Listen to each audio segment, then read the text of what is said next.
India Legal presents Courts Roundup.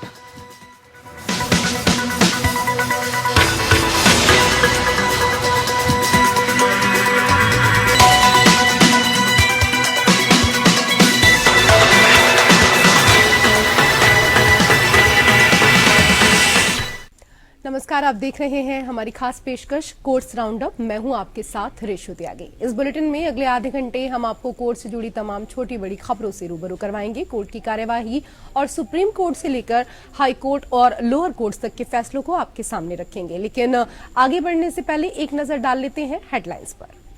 कार्यक्रम के प्रायोजक है डॉक्टर ऑर्थो आयुर्वेदिक ऑयल और कैप्सूल। अब दर्द भी घुटने टेकेगा। चंडीगढ़ मेयर चुनाव में कथित धांधली मामले पर सुप्रीम कोर्ट ने रिटर्निंग ऑफिसर पर दिखाई सख्ती। हॉर्स ट्रेडिंग पर की चिंता जाहिर, मंगलवार को मत पत्र पेश करने को कहा।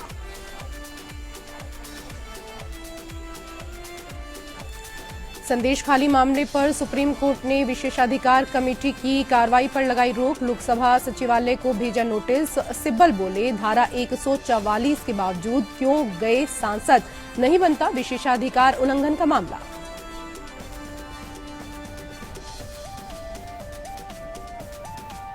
सिद्धारमैया के खिलाफ आपराधिक मामले कार्यवाही पर सुप्रीम कोर्ट ने लगाई रोक। 6 सप्ताह के भीतर जवाब देने पर नोटिस जारी। कर्नाटक हाई कोर्ट के आदेश के क्रियान्वयन पर भी लगाई रोक।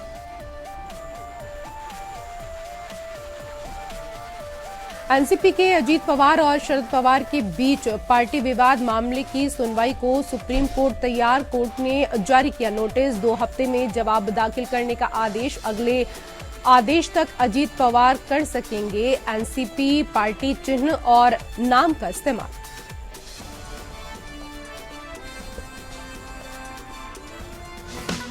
India Legal presents Courts Roundup.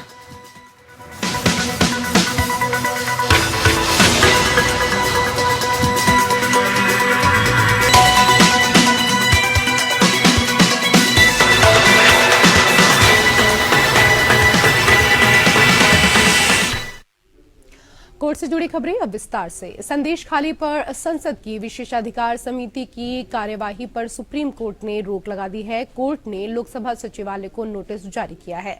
सांसदों से दुर्व्यवहार के मामले पर विशेषाधिकार समिति ने पश्चिम बंगाल के मुख्य सचिव, पुलिस महानिदेशक और संबंधित जिले के डीएम, एसपी और थाना अध्यक्ष को समन जारी कर 19 फरवरी को पेश होने का आदेश दिया था।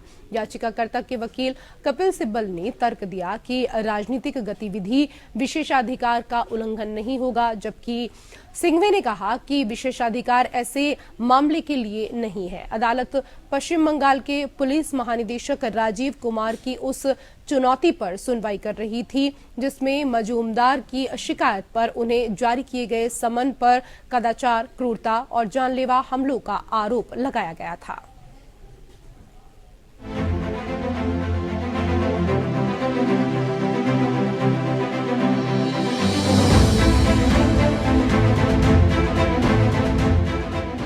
संदेश खाली घटना से संबंधित संसदीय आचार संहिता की समिति की याचिका के खिलाफ पश्चिम बंगाल सरकार ने सुप्रीम कोर्ट में सुनवाई हुई।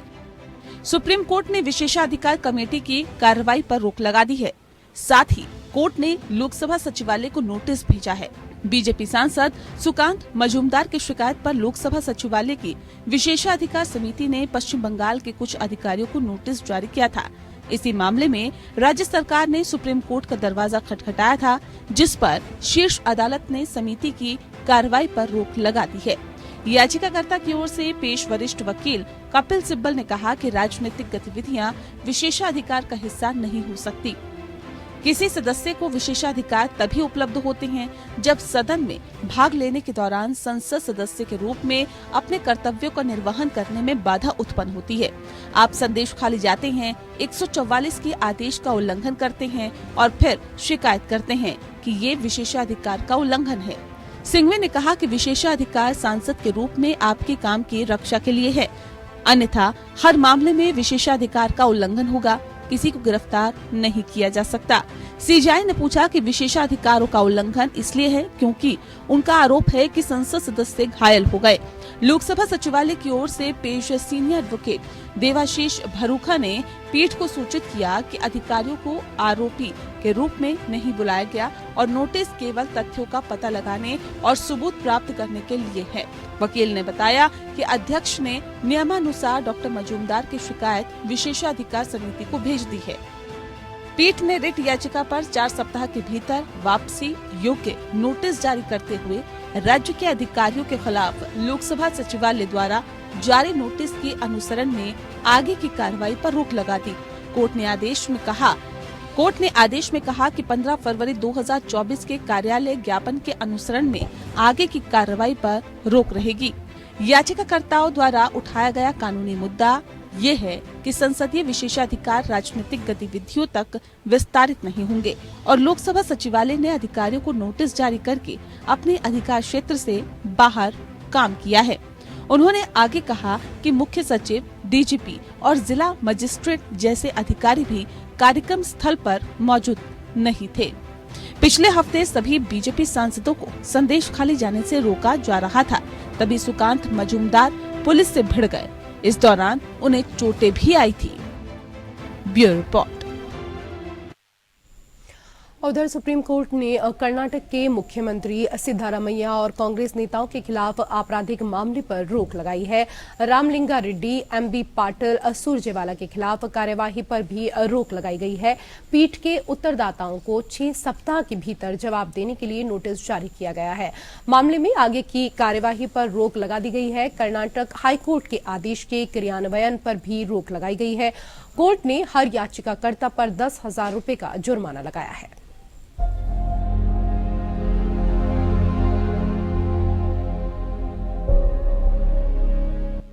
सुप्रीम कोर्ट ने कर्नाटक के मुख्यमंत्री सिद्धारमैया के खिलाफ 2022 में तत्कालीन ग्रामीण विकास और पंचायत राज मंत्री के.एस. ईश्वरप्पा के इस्तीफे की मांग को लेकर आयोजित विरोध मार्च पर आपराधिक मामले की कार्रवाई पर रोक लगाई है। न्यायालय ने इसी विरोध प्रदर्शन को लेकर वर्तमान राज्य मंत्री रामलिंगा रेड्डी और एमबी पाटिल और रणदीप सिंह सुरजेवाला के खिलाफ कार्रवाई पर भी रोक लगाई। जस्टिस ऋषिकेश रॉय और जस्टिस प्रशांत कुमार मिश्रा की खंडपीठ कर्नाटक हाईकोर्ट के आदेश को चुनौती देने वाली याचिकाओं पर सुनवाई कर रही थी, जिसमें सिद्धारमैया और अन्य के खिलाफ आपराधिक मामला रद्द करने से इनकार किया था। सिद्धारमैया की ओर से पेश senior advocate doctor Abhishek Manu Singhvi ने कहा कि ये राजनीतिक विरोध था और आपराधिक मामला संविधान के अनुच्छेद 19(1)(a) के तहत विरोध करने के अधिकार का उल्लंघन है। उन्होंने कहा कि बिना किसी आपराधिक इरादे के शांतिपूर्वक किए गए राजनीतिक विरोध को दंडात्मक प्रावधानों का उपयोग करके दबाया नहीं जा सकता। जस्टिस मिश्रा ने कहा कि उस मामले में सामान्य जीवन को बाधित करने वाले सड़क पर हर सार्वजनिक विरोध को अनुच्छेद 19(1)(a) के आधार पर अनुमति दी जानी चाहिए।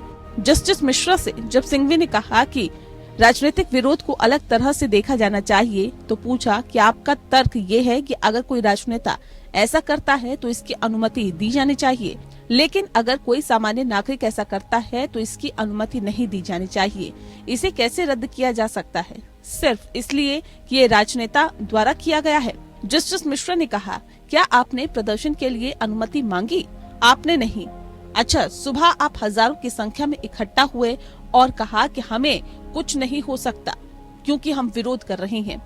सिद्धारमैया की ओर से सीनियर एडवोकेट कपिल सिब्बल ने कहा कि ये मामला कानून और व्यवस्था के आरोप के बारे में है, न कि सार्वजनिक व्यवस्था के आरोप के बारे में। उन्होंने कहा, कानून और व्यवस्था अनुच्छेद 19(2) के तहत प्रतिबंध का आधार नहीं है, क्योंकि इसमें केवल सार्वजनिक व्यवस्था का उल्लेख है। सिब्बल ने कहा, अन्यथा ये बहुत खतरनाक होगा, हर सार्वजनिक विरोध अवैध होगा। पीठ के उत्तरदाताओं को 6 सप्ताह के भीतर जवाब देने योग्य नोटिस जारी किया और मामले में आगे की कार्रवाई पर रोक लगा दी। आदेश में कर्नाटक हाईकोर्ट के आदेश के क्रियान्वयन पर भी रोक लगा दी गई, जिसने याचिकाकर्ताओं की याचिकाओं को खारिज करते हुए प्रत्येक याचिकाकर्ता पर 10,000 रुपए का जुर्माना लगाया। हाईकोर्ट ने सिद्धारमैया को 26 फरवरी 2024 को विशेष अदालत के सामने पेश होने का निर्देश दिया था और सुप्रीम कोर्ट के समक्ष अपील दायर करने में सक्षम बनाने के फैसले पर रोक लगाने की प्रार्थना को खारिज कर दिया था।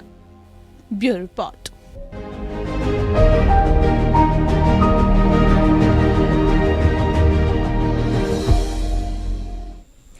और उधर चंडीगढ़ मेयर चुनाव में कथित धांधली मामले में सुप्रीम कोर्ट में सुनवाई हुई। सुप्रीम कोर्ट ने निगम चुनाव के रिटर्निंग ऑफिसर अनिल मसीह से इस बात पर पूछताछ की कि उन्होंने जिन मतपत्रों को गिनने का काम सौंपा था उन पर निशान क्यों बनाए थे। मेयर पक्ष के वकील ने सुप्रीम कोर्ट को सुझाव दिया कि नए चुनावों के बजाय रिटर्निंग ऑफिसर द्वारा लगाए गए निशानों को नजरअंदाज करते हुए वर्तमान मतपत्रों की गिनती करके परिणाम घोषित किए जाएं।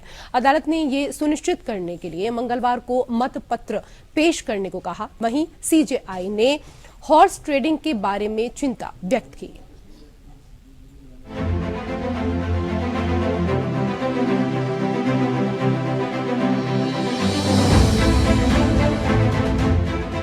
चंडीगढ़ मेयर चुनाव में कथित धांधली मामले में सुप्रीम कोर्ट में सुनवाई हुई। सीजेआई की अध्यक्षता वाली बेंच में सॉलिसिटर जनरल ने कहा कि वहां चुनाव नए सिरे से कराए जाने के आदेश दिए जा सकते हैं। सीजेआई के पिछले आदेश के मुताबिक रिटर्निंग ऑफिसर कोर्ट में मौजूद हैं। कोर्ट ने पूछा रिटर्निंग ऑफिसर कौन है। कोर्ट ने रिटर्निंग ऑफिसर से पूछा आप कैमरे की तरफ क्यों देख रहे थे। रिटर्निंग ऑफिसर अनिल मसीह ने बताया कि वहां बहुत शोर था इसलिए मैं कैमरे की ओर देख रहा था। कोर्ट ने फिर पूछा आपने कुछ बैलेट पेपर पर क्रॉस मार्क लगाया या नहीं। उन्होंने कहा हाँ मैंने 8 पेपर पर क्रॉस मार्क लगाया था। कोर्ट ने फिर पूछा आप क्रॉस क्यों लगा रहे थे, किस नियम के तहत आपने क्रॉस मार्क लगाया। मसीह ने कहा पेपर को निशान देने की कोशिश की। कोर्ट ने कहा आप मान रहे हैं कि आपने वहां मार्क लगाया। सॉलिसिटर जनरल को कहा कि मसीह ने माना कि उन्होंने मार्क लगाया है, ऐसे में इनके खिलाफ कार्रवाई होनी चाहिए। कोर्ट ने कहा हम रजिस्ट्रार जनरल हाई कोर्ट को कहेंगे कि इसको मॉनिटर करें। साथ ही कोर्ट ने कहा हम रजिस्ट्रार जनरल हाई कोर्ट को कहेंगे कि वो सभी रिकॉर्ड लेकर हमारे पास आए। मंगलवार को मामले की सुनवाई होगी। वहीं आपके मेयर पद के उम्मीदवार के वकील ने कहा सभी वीडियो फुटेज को संरक्षण किया जा चुका है। And today, when the proceedings were resumed, it was brought to the notice of the court that the mayor has resigned. But the court has directed and recorded the statement of the presiding officer, in which he has admitted that he has defaced 8 ballot papers and taken the ground that they were already marked by the candidates. And further, the court has said that the entire record, which is lying with the Registrar General of the High Court, be summoned and produced in safe custody before the Supreme Court tomorrow at 2 o'clock. And the court will take further action after seeing the original record. So any talk of fresh elections? The other side had suggested that as the mayor has resigned, fresh elections should be held. The court has taken that into consideration and also expressed one of the options that the elections can be resumed from the stage where the illegality occurred. उन्होंने कहा मतपत्रों को अवैध मानकर खारिज किया जा सकता है। इसके 2 उदाहरण हैं। पहला, कागज पर एक निशान होता है जिससे मतदाता पहचान करता है। दूसरा यह है कि वोट क्रॉस से इस तरह से किया जाता है कि यह पहचानना मुश्किल हो जाता है कि वोट किसके पक्ष में है। सीजेआई ने कहा वोटिंग का पूरा वीडियो भी अदालत में पेश करना होगा। मसीह को मंगलवार को सुनवाई के दौरान अदालत में पेश होने का आदेश दिया गया। जबकि सॉलिसिटर जनरल ने सुझाव देते हुए कहा आरोप प्रत्यारोप से बचने के लिए सुप्रीम कोर्ट हाई कोर्ट से रिटर्निंग अधिकारी के रूप में कार्य करने के लिए एक अधिकारी को नियुक्त करने का दोबारा चुनाव कराने के आदेश दे सकती है। आप मेयर उम्मीदवार के वकील ने कहा कि क्या नए सिरे से चुनाव कराने के बजाय निशानों को छोड़कर वर्तमान मतपत्रों की गिनती की जा सकती है। सुप्रीम कोर्ट में सुनवाई से पहले मेयर मनोज सोनकर ने पद से इस्तीफा दे दिया। दरअसल शीर्ष अदालत ने पहले ही चुनावी प्रक्रिया पर रोक लगा दी थी। चुनाव में सीसीटीवी से निगरानी भी की गई, लेकिन चुनाव में कथित रूप से धांधली हो गई। आम आदमी पार्टी और कांग्रेस ने चुनाव को रद्द करने के साथ ही मेयर का चुनाव फिर से कराए जाने की मांग की थी।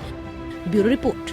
एनसीपी में दो फाड़ के बाद असली और नकली राष्ट्रवादी कांग्रेस पार्टी को लेकर राजनीति चरम पर है। चुनाव आयोग द्वारा अजीत पवार गुट को असली एनसीपी बताने के खिलाफ शरद पवार की याचिका पर सुप्रीम कोर्ट में सुनवाई हुई।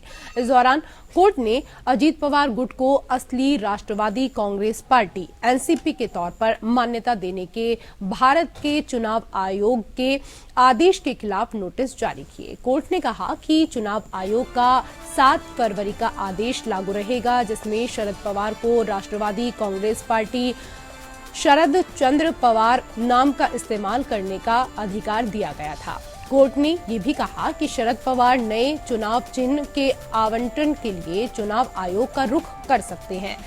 इसे आवेदन के 1 सप्ताह के भीतर दर्ज करना होगा। इसके अलावा सुप्रीम कोर्ट ने अजीत पवार को राहत देते हुए 7 फरवरी को चुनाव आयोग द्वारा अजीत पवार को एनसीपी पार्टी का चिन्ह और नाम इस्तेमाल करने की इजाजत अगले आदेश तक जारी रखी। साथ ही कोर्ट ने कहा, अगर शरद पवार अपनी पार्टी एनसीपी शरद चंद्र पवार के लिए चुनाव आयोग से सिंबल की मांग करते हैं तो चुनाव आयोग 1 हफ्ते के भीतर उन्हें चिन्ह आवंटित करेगा। 3 हफ्ते बाद होगी अब मामले की सुनवाई। दरअसल शरद पवार गुट ने सुप्रीम कोर्ट में चुनाव आयोग के फैसले को चुनौती दी है, जिसमें एनसीपी का चुनाव चिन्ह अजीत पवार गुट को दिया गया है।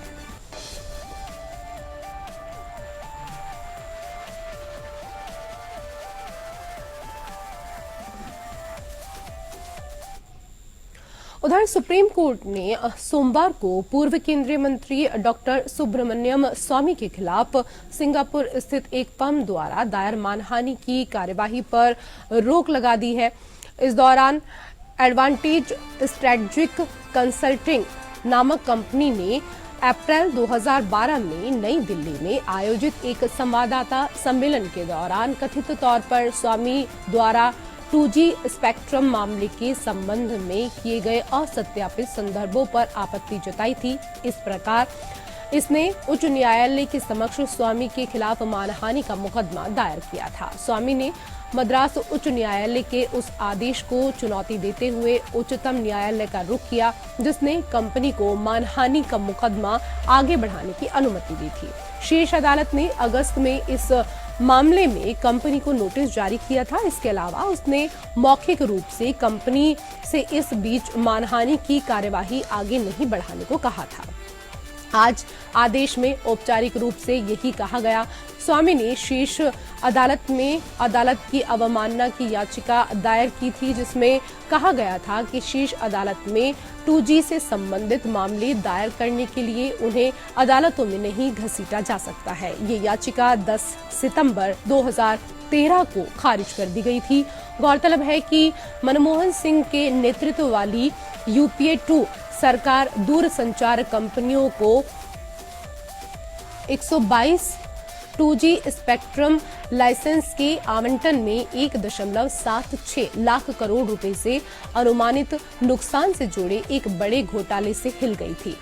नियंत्रक एवं महालेखा परीक्षक ने पुरानी कीमतों पर और लाभदायक प्रतिस्पर्धी बोली प्रक्रिया का पालन किए बिना लाइसेंस आवंटित करने के लिए सरकार की खिंचाई की थी। हालांकि तत्कालीन दूरसंचार मंत्री ए राजा और DMK सांसद करीमोझी सहित मामले के सभी आरोपियों को दिसंबर 2017 में दिल्ली की एक विशेष अदालत ने बरी कर दिया था। अदालत के फैसले में कहा गया था कि अभियोजन पक्ष उचित संदेह से परे उनके खिलाफ आरोपों को साबित करने में विफल रहा।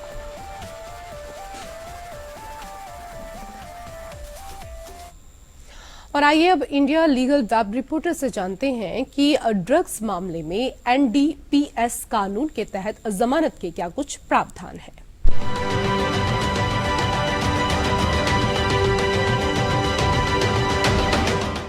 233 किलोग्राम गांजा एक व्यक्ति से जब्त किया गया। ये क्वांटिटी नॉन कमर्शियल क्वांटिटी से बहुत ज्यादा है। इस व्यक्ति को मद्रास हाईकोर्ट ने एंटिसिपेटरी बेल ग्रांट की इस कंडीशन पर कि ये 30,000 Tamil Nadu advocate clerk association Chennai को डिपॉजिट करेंगे। ये मामला जब सुप्रीम कोर्ट में ऑनरेबल जस्टिस बी.आर. गवई और जस्टिस संदीप मेहता की बेंच के पास गया तो कोर्ट ने ये नोट किया कि जो कंडीशन मद्रास हाई कोर्ट ने इंपोज की है वो बेल जुरिस्प्रूडेंस के प्रिंसिपल से एकदम अलग है। कोर्ट ने नोट किया कि जिन केसेस में नार्कोटिक सब्सटेंस की कमर्शियल क्वांटिटी रिकवर होती है वहां कोर्ट को थोड़ा स्लो होना चाहिए बेल ग्रांट करने में। मैं आपको एनडीपीएस एक्ट भी समझा देती हूँ। एनडीपीएस एक्ट एक व्यक्ति को किसी भी तरह के नार्कोटिक ड्रग या साइकोट्रोपिक सब्सटेंस के manufacture, production, cultivation, possession, sale, purchase, transport, storage आदि को प्रोहिबिट करता है। एनडीपीएस एक्ट के सेक्शन 37 के अनुसार जो ऑफेंसेस इस एक्ट में पनिशेबल हैं वो कॉग्निजेबल और नॉन बेलेबल होंगे। इस सेक्शन की प्लेन रीडिंग से समझ आता है कि कोर्ट को एक नेगेटिव एटीट्यूड अडॉप्ट करना है towards grant of bail. Sukhdev Singh versus union territory of Chandigarh के केस में यह हेल्ड किया गया कि इस एक्ट के अंडर कोर्ट पॉजिटिव एटीट्यूड तब अडॉप्ट करे जब कोर्ट सैटिस्फाइड हो कि एक रीजनेबल ग्राउंड एग्जिस्ट करता है ये मानने के लिए कि एक्यूज गिल्टी नहीं है और बेल मिलने पर एक्यूज ऐसे कोई ऑफेंसेस फिर से नहीं कमिट करेगा।